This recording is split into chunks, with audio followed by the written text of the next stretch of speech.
Hello everyone. I suspect that most of you here will have come from my TikTok, so you already know who I am, but just in case you didn't, my name is Sarah, I'm a physics student, and I have been making TikTok videos about physics for a couple of years now, but they've been kind of popping off over the last couple of months, and I've had lots of requests from people all over the world asking me to make long-form videos here on YouTube. So maybe it's time I did that. I mean, I grew up watching all of the iconic science tubers like Exhibit A, Physics Girl and 3 Blue 1 Brown, but also creators like Simone Yetch and the bajillion channels that have been created by Brady Haran and Matt Parker and Steve Malden. I'd be here all day if I had to name them, but I would love to kind of step into that myself and pay it forward to the next generation of scientists. So, without further ado, my first ever YouTube video is going to be inspired by a grinds lesson that I gave to my first ever grind student, and it's about the photoelectric effect. So, the photoelectric effect is a topic on the Leaving Cert syllabus. For my American friends, or international friends in general, Leaving Cert is the exam that you take in Ireland right before you go to university. So it's kind of like A-levels, or I think the Americans have SATs? I don't know, okay? Don't at me in the comments. But nonetheless, the photoelectric effect is on the Leaving Cert, but I added a little bit of extra historical context just to make it a bit more interesting. And a week later, she came into me saying that she had been telling this story to her friends at a party, which, as a physics teacher, that's not something you hear very often. So maybe the internet would like to hear it as well. Now, my knowledge of the physics aspect of this video comes from the fact that I have a physics degree. Well, I technically have it. I'm about to graduate. Give me a minute. But I do know the photoelectric effect because of that. My knowledge of the historical context comes from a book called The Man Who Stopped Einstein by Bruce J. Hillman. I had to go and check the name. But I will leave all of my references down below in the description. Okay, so let's jump right in. Around the turn of the 20th century, physicists were really starting to nail down the field known as electromagnetism. So this deals with electricity, magnets, as you might have guessed, and also light. So what we're going to focus on today is light. Since Young's slit experiment, which I'm going to assume you're already kind of familiar with, I'm not going to go into depth on Young's slit experiment in this video, it had been largely understood that light is a wave. If you're not familiar with Young's slit experiment, all you need to know is that the result is that light is a wave. So we're thinking of light as being a propagating wave of energy.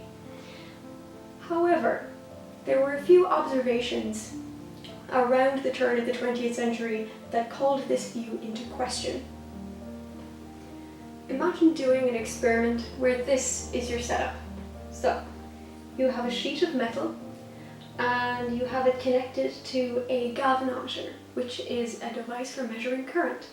And up here you have a torch, and say it's a really fancy torch where you can control the frequency of the light that's being shone out of it. So you shine the light onto the metal, and if you actually did this, what you'd find is that you would detect a current on the galvanometer. Now, this result is not actually a surprise.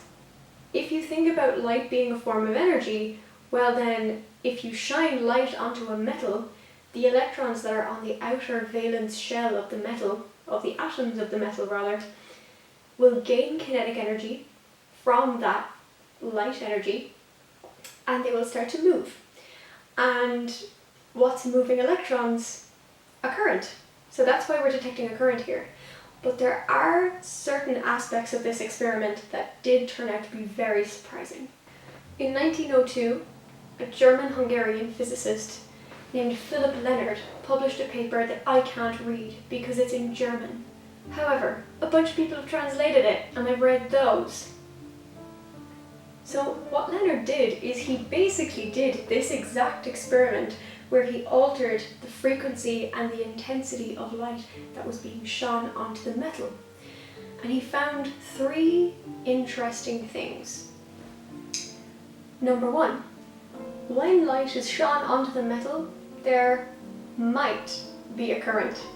Not definitely. Number 2, below a certain frequency of light, there was no current whatsoever. So there was some, what he called a threshold frequency. And if the light being shone onto the metal was lower than that threshold frequency, if the frequency of the light was lower than the threshold frequency, to word that a bit better, there was no current.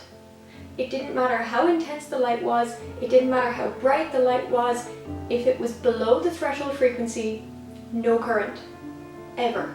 The third observation is that once the light is above the threshold frequency, then the current is proportional to intensity. But only above the threshold frequency, not below it. These results caused massive controversy in the physics world at the time. So let's think about why.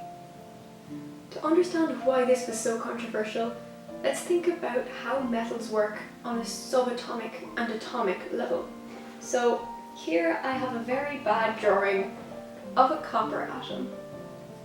There's a reason I'm a physicist and not an artist. So copper has an atomic number of 29, which means that a neutral copper atom needs to have 29 electrons in its outer shells. If you fill the shells accordingly, I'm not going to explain how to do that, but just be aware that if you fill them according to the rules, you end up with 1 electron on the outer shell, on the valence shell. And what you'll find about metals is that they all have this property. They all have this 1 electron on the outside, just 1 lonely electron. And because there's just 1 of them, just 1 electron, it's quite loosely bound to the atom, so it doesn't take a lot to knock it off.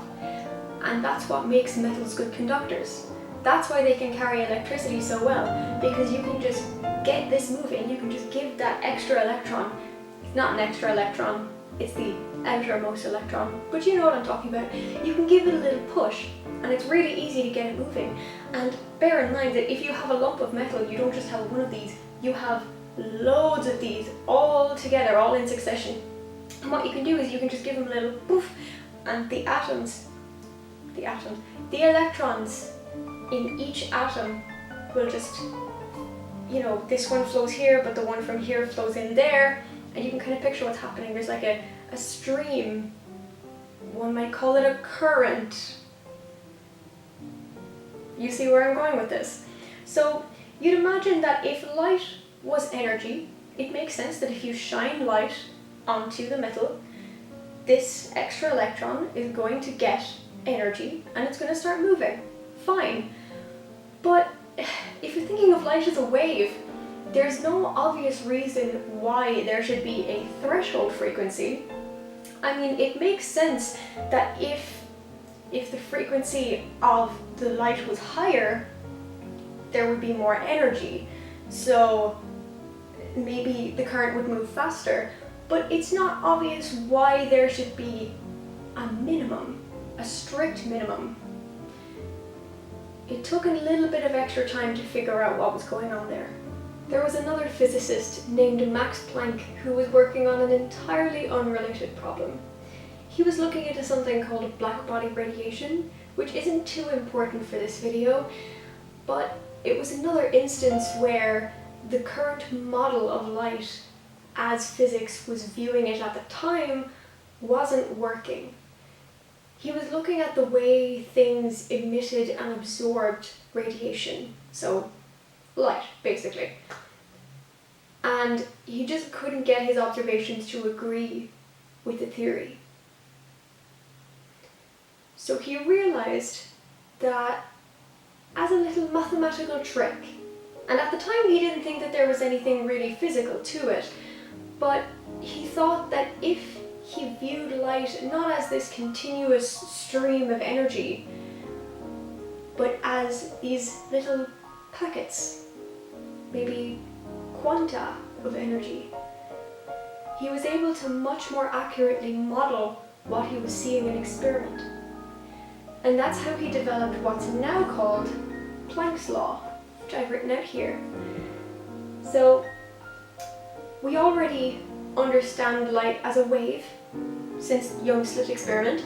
So we have the frequency of the wave, but that wave carries with it energy, and if we're not looking at it as a wave per se, we're looking at it through these quanta. We would like to model how much energy is carried by each quantum of light. So how we figure that out is we use Planck's law. So Planck's law states that energy is equal to Planck's constant times by the frequency of the light. So there is a direct relationship between the frequency of the light, which is a concept that we already understand, and the energy of one of these little light packets. And the constant of proportionality here is something that we call Planck's constant, after Max Planck, of course. And this is now a fundamental constant of nature. So keep this in mind. Keep this in mind. We've seen something discovered by Lenard which doesn't agree with the current understanding of light and the physics of light. And then we also have Max Planck, who has discovered something that also doesn't agree with the current model of light. So let's just keep both of those things in our heads as we introduce the most famous character of this story. You know who it is. It's Albert Einstein. Before I move on, I'm going to get to Einstein. Before I move on, I would like to just quickly state a little aside. Something that I've noticed very, very often through my journey in physics is that there are many truly astounding discoveries that begin with someone saying, this is just a little mathematical trick, it's not actually a real thing, we're just gonna twiddle the mathematics over here to make our lives easier, but it's not a thing. And then later on it turns out to be a really, really huge thing. If you ever, in the context of physics, or even in the context of mathematics, hear the phrase, this is a trick, no, it's not. It's never a trick. It's never a trick. In my experience, all tricks have some weird underlying truth to them. In the future I will go into more detail on that, but keep an eye out for them. I have seen many instances of little tricks that end up having phenomenal consequences. Hello complex numbers, hello Planck's law. There are so many examples of this, but just keep that in your head. Okay, so back to the main part of the story. The year is 1905. Einstein is on a little bit of a roll. So the physicists in the audience will know 1905 as Einstein's annus mirabilis, or miracle year, where he was just, for some reason, insanely prolific. That was the year that he published special relativity. It was the year that he published his paper on Brownian motion. It's the same year that he published his paper on the photoelectric effect. And spoiler, little spoiler, I'm going to talk about it later, that's actually what won him the Nobel Prize. So Einstein's just dropping banger after banger, and then he turns around and he looks at Lenard's work, and then he looks at Max Planck's work, and he goes, the remix?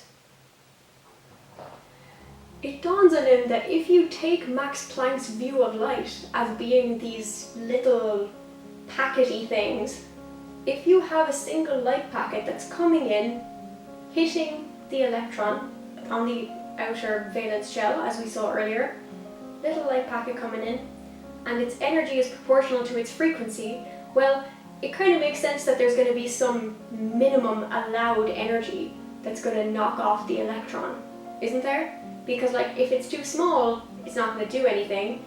You need to give it a good bop to get it going, right? And if frequency is proportional to energy, well then if there's a minimum energy, then there also has to be a minimum frequency, which is exactly what Lenard had observed. Then, once you've hit that critical frequency, sure, bombarding more onto it is going to increase the intensity, but nothing will happen until you hit that minimum frequency, that minimum energy. So Einstein publishes this as a paper and blows open the way everyone viewed light up until this point. In this paper, he writes up what we now call the photoelectric law. Now, I also cannot read this paper either, because Einstein was also German and also wrote his papers in German, but thankfully people have gone along and translated it, so I've read that. So, adding a little bit of scientific rigor, don't worry, it's actually really straightforward. The photoelectric law tells you the kinetic energy that an electron will have after it is hit by one of these light packets. Later on, these light packets became known as photons. That's what we call them now, photons. That's the name that we always give to a light particle. So from here on out, I'm going to call them photons. So, HF, we saw that a minute ago, that's Planck's law. So this is the energy of the photon, of a singular photon. So if you imagine a photon coming in, here you have an electron, photon comes in, bop, electron moves off. Bop is a technical term, go with it, it's fine. So electron, boof.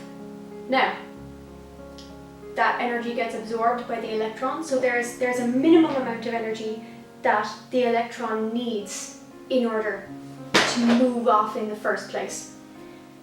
As we explained earlier, the name that we give that is the work function. The work function is some specific amount of energy. It's going to be unique to the specific material, so like copper has its own work function, iron has its own work function, any metal that you do this on, it has its own unique work function.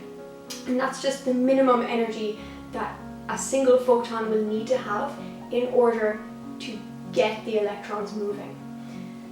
So that's represented here by W. And what we're basically saying here is that this is the energy of the photon. Take off the work function, which is the minimum bumping energy. Whatever's left is going to be the kinetic energy of the electron as it moves away. So what this actually says is that energy is conserved. That's it. So energy of the photon minus the work function is the kinetic energy of the electron. It's purely just Planck's law and the conservation of energy. That's literally it. And that's really, for a Leaving Cert student, that's all you need to know about the photoelectric effect. Okay, so now that we've covered the physics, it's time to cover the drama. Philipp Lenard won the Nobel Prize in 1905 for an entirely separate experiment about cathode rays. The details of that experiment aren't too important for the purposes of this video, but just be aware that the man already had a Nobel Prize. It's also really funny that he won it in 1905, because physicists today do not remember 1905 as the year Philipp Lenard won the Nobel Prize. They remember it as Einstein's miracle year, and as I go on, it's going to become more obvious as to why that's really funny. So, Lenard's experimental work in the late 1800s and the early 1900s was actually decent. However, he did go on and do some pretty whack job stuff that the rest of the world did not see coming. You see where this is going? So, around the turn of the 20th century, there was a lot happening in physics. Quantum mechanics was in its infancy. I believe 1925 is actually considered the birth year of quantum mechanics because of Heisenberg's papers. And especially now in 2025, this is considered the 100th anniversary of quantum mechanics. So that was all happening around that time, and Einstein published his papers on general relativity in 1915. So there's some huge changes happening, and these branches of physics are very, very different from what would have been understood previously. You know, very different from classical physics. And it was making a lot of people very uncomfortable because these ideas are not really massively intuitive, especially if you're only hearing them for the first time. They are, to be fair, kind of weird. Now, Philipp Lenard had a really, really hard time wrapping his head around all this, not just because the physics was hard. You'll see. So, for starters, Lenard had stage 4 sour grapes towards Einstein because Einstein was bonkers successful and famous, and like, Einstein's a household name. Like, if I say the word Einstein to anyone, they know who Albert Einstein is, even if they've never studied physics. But like, who knows Philipp Lenard? Not many. There are probably loads of physicists who don't even know who Philipp Lenard is. It's a bit of a niche thing, you know? So Lenard really, really had it out for Einstein from the get-go. But more than that, Einstein was Jewish. Ethnically, the Einstein family were all Ashkenazi. And Lenard had some opinions about that. Okay, so I'm gonna have to explain a concept that is absolutely whack job right now. So, okay, Lenard believed that the fields of classical mechanics and electromagnetism, all of like the older stuff, quote unquote, was true German physics, even though a good chunk of it hadn't been discovered by Germans, but like, shh. And he called it Deutsche Physik. Remember this term, it's going to come up a lot. Deutsche Physik. That's what he saw as like real German physics. That's like real physics, tangible things that describe the real world. And then there were these new concepts like relativity and quantum mechanics, and these are what he referred to as Jewish physics. Purely because, well, relativity was invented by a Jewish person, to be fair. Einstein was Jewish. But something that really confused me about reading Philipp Lenard's writing is that he just starts referring to anything he doesn't like as Jewish. Like, for example, Einstein is actually Jewish, but for instance, Wilhelm Röntgen, who was the guy who discovered X-rays, and he had huge beef with Lenard because Lenard believed that he had discovered X-rays. He keeps calling Röntgen a white Jew, so what that means is that he's not Jewish, but he just doesn't agree with the Nazis and he's got beef with Lenard. So that actually made his writings quite confusing. I had to like parse who's Jewish and who's not Jewish, but just doesn't like Nazis. Keep this in mind if you ever decide to read Philipp Lenard's writing. So when Einstein published his papers on the photoelectric effect, and most especially relativity, because that one was very, very new, he fully expected people to have questions about it, because when a new scientific theory comes out, you know, it's new to everyone, it needs to be tested, it needs to be experimentally verified, and having genuine good faith scientific doubt is completely reasonable, perfectly valid, and Einstein was very happy to address and debate people and to use experimentalism to try and poke holes in the theory. That's all well and good. Nobody has an issue with that. That's not what Philipp Lenard was doing. In 1919, Eddington conducted the famous eclipse experiment, which provided experimental backup for general relativity. And this wound up launching Einstein into worldwide fame. I mean, I can say the name Einstein to just like a randomer on the street who's never studied physics and does still know who Einstein is. And it's largely because of that experiment. Now, all of this was happening with the backdrop of the Nazis rising to power in Einstein's home country of Germany. So while he was becoming more successful in his career, his life was actually becoming more difficult as the Nazis rose to power and as anti-Semitism spread throughout Europe. Throughout the 1920s, there was actually a massive anti-Einstein movement in Germany because Einstein was fundamentally a very, very high-profile Jew in a soon-to-be Nazi Germany. So there were massive smear campaigns against him in the press, claiming that he had plagiarized his work and that he was ruining true German science, the true Deutsche Physik that we saw earlier. Even though there was no evidence that he had plagiarized his work, and there was obviously no evidence that relativity was wrong, because there's so much experimental evidence to back it up. So the physicists of the day, such as Max von Laue and Max Planck, decided that they needed to do something about this. The likes of Planck and von Laue became worried that Einstein would end up leaving Germany because of the pressure he was under. So they decided to organize a conference, sort of a debate, where Einstein and the relativity doubters could come together and discuss their differences and hopefully smooth everything out. Unfortunately, there are no faithful transcripts of what happened in that debate, but the accounts that do describe it describe this clash between Lenard and Einstein in their very, very different ways of thinking. So Lenard was very much an experimentalist at his core, in the traditional sense of the word experimentalist. So he thought that you had to physically observe something for it to be true. So he would have, so-called paradoxes that he'd throw at Einstein.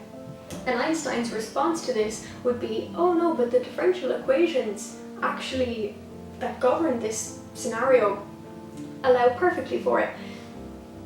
And as a modern physicist, Einstein's answers sound fine to me, but I guess if you're not used to mathematical physics, especially since mathematical physics has become so crucial since the advent of relativity and quantum mechanics, I guess to a more traditional classical physicist it does sound quite jarring. But of course we have to remember that there are a lot of anti-Semitic undertones to this. So Lenard really saw this whole theoretical, mathematical interpretation of physics to be not only an attack to his science, but also an attack to his country and his nationhood.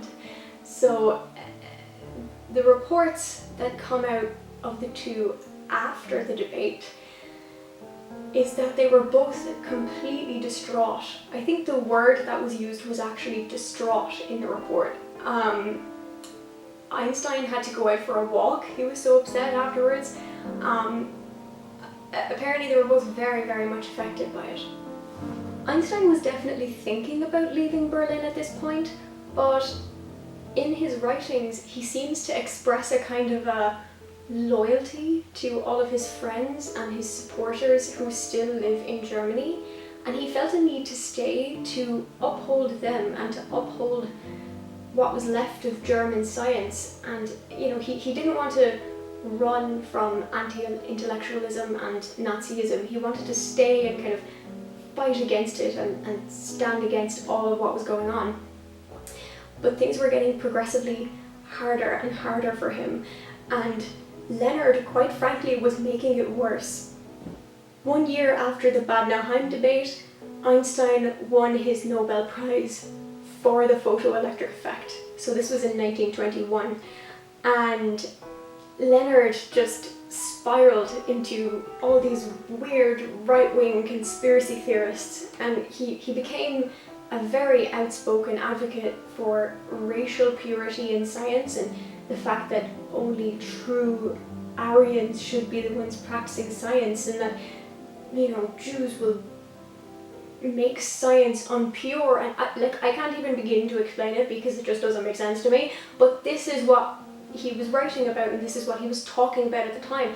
And the more he talked about it and the more it got into the zeitgeist, the harder life became for Einstein, because Einstein inadvertently became the face of Jewish physics, which is what was being labelled as bad by the new shortly incoming Nazi regime.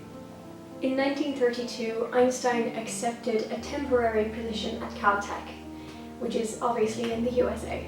Now, it was technically a temporary position. It was a temporary position, but Einstein knew at that point things had gotten so bad that he knew he was not going to be able to return to Germany. There's an account of him saying to his wife before they left to turn around and look at their house because she's never going to see it again, which is a little bit sad to read. And about a year after he left for Caltech, he spent a couple of years there. 1933, of course, Hitler is elected Chancellor of Germany, he takes power, and only a few short months later, the SS start targeting Einstein directly. So physically he's in the US, he's safe, but of course his apartment where he lived is still in Berlin. And there's this one article I read of the SS went to his apartment in Berlin and completely trashed it. Like, they ransacked the whole thing, raided it, stole his stuff. Apparently they also smashed up his violin, and what really got Einstein, like what made him really upset, was the fact that they destroyed his violin. And as a fellow instrumentalist, I kind of feel that. Like, if someone smashed up my piano, I'd be heartbroken. Many different book burnings were also taking place across Germany, where books about relativity were being burned in bonfires. It was at this point that Einstein decided to renounce his German citizenship, and he never went back to Germany again. He bounced around a little bit in a few European countries. So he was in Belgium for a while, he spent some time in the UK, I believe. He eventually settled back in the United States. If any of you guys saw the film Oppenheimer, you'll remember this one scene at the beginning where Oppenheimer is talking to, I think he's like the general of the army, I can't remember, but he says that he knows the Germans have a nuclear program, and that, you know, so many physicists, great physicists, came out of Germany, and the Germans on paper should have the complete upper hand. But the Allied powers have one major advantage, and that is anti-Semitism. Einstein was not the only physicist to get out of Germany, and not the only intellectual to leave the fascist states of Europe. So Einstein, for instance, obviously left Germany. Enrico Fermi left fascist Italy. So because fascism is inherently anti-intellectualist, they effectively purged out almost all of the scientists, and the refugees then came into the Allied powers. They came into the United States. As a matter of fact, I'm Irish. Erwin Schrödinger ended up in Dublin on the personal request of Eamon de Valera, who, I mean, everyone in Ireland knows Eamon de Valera as the former Taoiseach, but he was actually also a mathematician, but that's a story for another video. So, World War II breaks out, and the Nazis realize that they need to have a nuclear program if they have any chance of winning the war. And then they look around, and they realize we may have exterminated all of our quantum and nuclear scientists because we labeled quantum and nuclear physics as Jewish physics.